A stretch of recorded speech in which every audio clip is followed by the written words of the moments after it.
the Reebok Floatride Energy 3, and the New Balance Beacon 3. Two shoes with similar use cases and are both highly underrated. But which of these two daily trainers is the better running shoe? Let's take them out for a run and find out.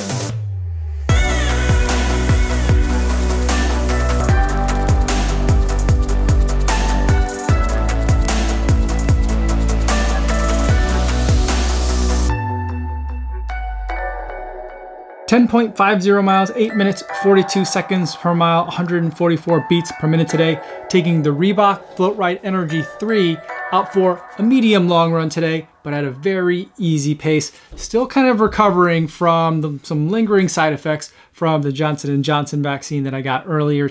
But I wanted to take this shoe out specifically so that I could compare it against the Beacon 3, which I took out for a recovery run earlier in this week before I got my vaccine shot. And I wanted to be able to compare these two shoes head to head. Now, before I give you my thoughts on these two daily trainers, I do want to go over some disclosures.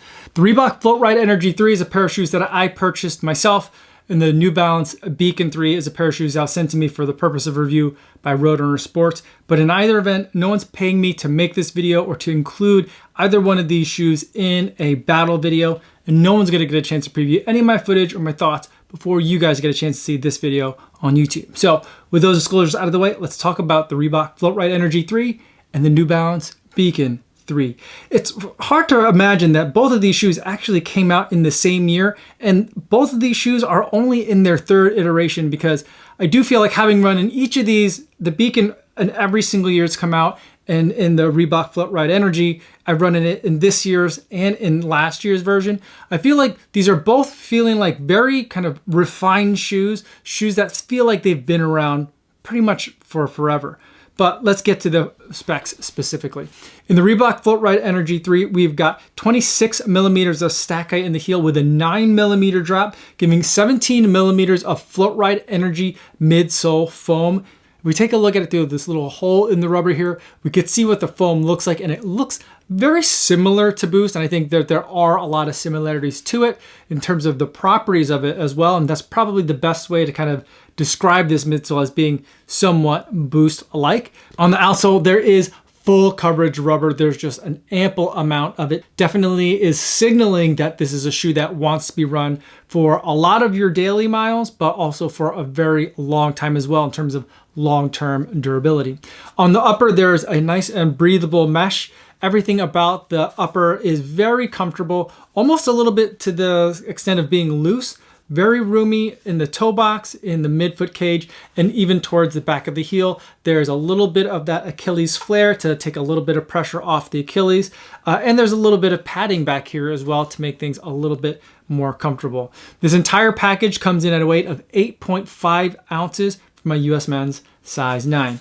In the Beacon 3, we have a very different setup. Here we've got a 29 millimeter stack height in the heel with a 6 millimeter drop, giving us 23 millimeters of New Balance's Fresh Foam X midsole foam.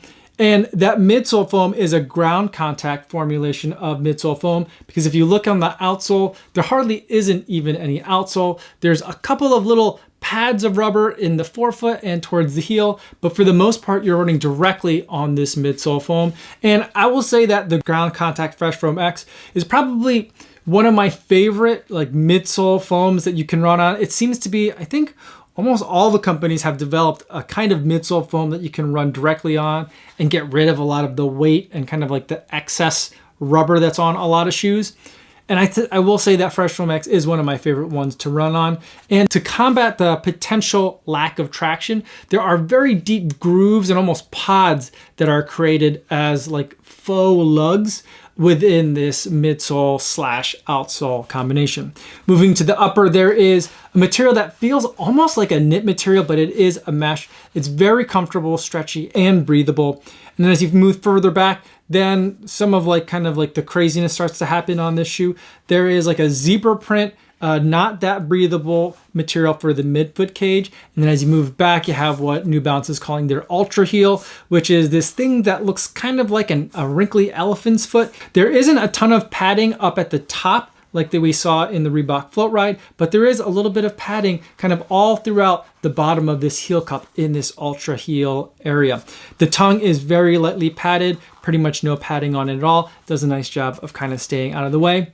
And this total package here comes in at a weight of 7.8 ounces for my US men's size 9. Now with each of these shoes, I think there's a lot of similarities to them, and I'll kind of talk about both shoes at the same time. There is a firmness to each of these midsoles. So what you're getting with these is not a super squishy type of midsole. Neither of these shoes would I really consider for like a recovery day when your legs are super beat up. These aren't necessarily the shoes that I would first think about getting, but there is a comfort to them in the fact that there's a lot of road feel that you're getting through each of these shoes, and it's coming through in a good way. It's not like a harsh kind of like I'm landing on something that's a hard material, but it's firm, but also helps you kind of get a sense for what you're stepping on. And when you are on some of those more hard surfaces, then you are getting a sense of like, okay, well, yeah, maybe there's more impact, but I can adjust my body as I'm landing on those different surfaces, maybe just a little bit better to adapt to what I'm running on. So a lot of that road feel is coming through in a really great way that makes me feel really connected with the run in a different way that like a Max Christian shoe really doesn't let me do. The other thing that both of these shoes also do is they perform really well at a variety of paces. I think part of that is the fact that there isn't a lot of stack height, there isn't a lot of weight to deal with. Both of the shoes just feel pretty agile to me. So in different types of workouts, if you're doing fartleks, if you're doing intervals, you might need to be making those quick pace changes. I feel like both of these shoes do a really good job of stepping up to that task. The other thing they do in terms of handling variety well is handling distances well. So whether I'm going on a shorter run like I went this week with the Beacon, which was a 6-mile run, or something that's more like 10.5 miles, like I did with the Floatride Energy 3, I think these shoes are both comfortable enough that they can handle either of those distances. The uppers on both of these shoes are also really comfortable. I'm not feeling like the shoes are trying to squeeze me into a certain shape. And I think that both of these shoes are really underrated. A lot of people just don't look at Reebok outright, and I admit until last year when I ran in last year's version of the Floatride Energy, I was kind of in that same camp where I was just kind of writing them off as that other brand that Adidas also owns, but kind of doesn't really do much with, except for making some like CrossFit shoes. These running shoes are actually legit, and I do think that they are worth your attention, especially at the price for the Floatride Energy. You can get the regular versions at $100, maybe even a little bit less than that since they've been out for a little bit. This reflective white version that I have comes in at $110, and there is the new version of the Floatride Grow, which is an eco-friendly version that's available at $120. At $120, you're also looking at the Beacon version 3, which I feel like is a really good price for that shoe. So that's how both of those shoes are very similar. They're very versatile, very competent daily trainers. Which of these two shoes do I think is the champion in this battle? For that, I'm gonna be reaching for the New Balance Beacon 3. I think that in all the things that both of these shoes do well, the Beacon 3, like pretty much in every instance, does it just a little bit better. So the foam is firm on both of these shoes, but provides a really great sense of road feel. I think the Beacon 3 does it just a little bit better.